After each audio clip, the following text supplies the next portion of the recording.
you know, to leave something, you want to you have to jump to fly. So I just made a decision, and I made a good decision, and now I'm just focusing on the future, and also spending more time just in my relationship with, I'm not more with my daughter because I'm always with her, but just spending more downtime for myself, looking at different properties, just breathing. I'm exhaling for the first time in a really long time. I had a really difficult year, and so I'm just exhaling for the first time in a while. I wasn't really necessarily planning the next chapter. I was planning to just sort of breathe, but it was a chapter ending. It's very, very sort of symbolic and poetic, but it really was a chapter ending, and it does feel like a completely clean slate new chapter. And I like the way it feels in many ways, in my family, in my humanitarian work, in my business, in my personal life, in my relationship, with everything. So it really does affect everything. And I feel in life that people make decisions out of fear, and you have to make decisions out of truth. So I just did what I felt in my gut. I make family time is always first. So that's why work time is very stressful, because I put my daughter first. So I'm at pickup, I'm at drop off, I'm with her every moment that I can be with her. So then all of that work had to be jammed into such a small part. So I just think I'll have a greater work-life balance. You know, also in producing a lot of things and not just being the talent where I didn't have as much control. In producing, you have more control. But so doing things I love. If I don't love it, I don't want to do it. I have to feel passionate about it. And Mark Burnett's been amazing about it, where the things that I'm passionate about and the things that I really want to do, that's the things that we're doing. It was beautiful. She's so insightful, and we've been having more deep, deep talks about life, and I'm very open as a mom I'm a communicative mom, and I have an emotionally intelligent daughter, and she thinks of Biggie and Smalls as part of our family.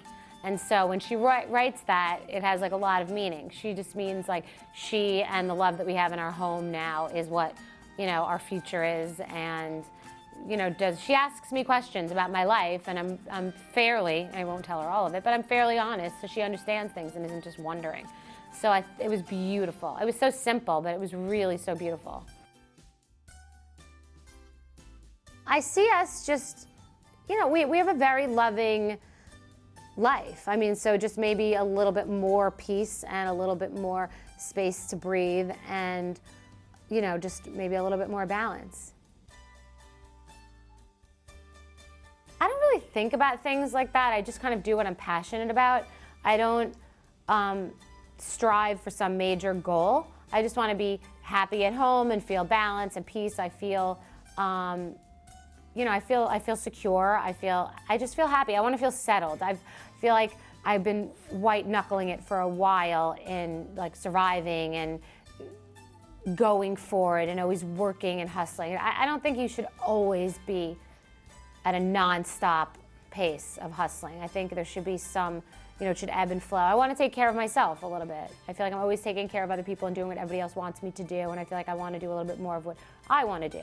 You know, I like sitting on the couch and watching TV and doing yoga and like just being in my pajamas all day. Like, I like doing that once in a while. I've been working on my philanthropic efforts, and I've been to the Bahamas, and we have raised millions of dollars, and we have sent so many planes and cargo ships, and we have rescued pets.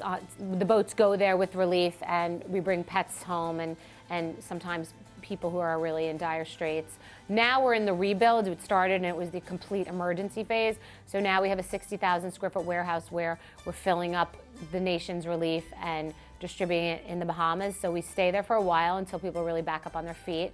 I also have a partnership with Mark Burnett, and we have between 2 and 4 shows that are actually happening, 2 that we have offers on, and we're in contract stage. And so shows that involve me, shows that involve the continuation of my story, or more about my business, or future projects that on different networks and in different contexts than you've seen me in before. And I'm producing shows with other people in them, but a lot of it's female-centric, like, you know, not touchy-feely female-centric, like, you know, I Am Woman, Hear Me Roar, Power Women kind of female-centric, so that's really great. I'm really excited.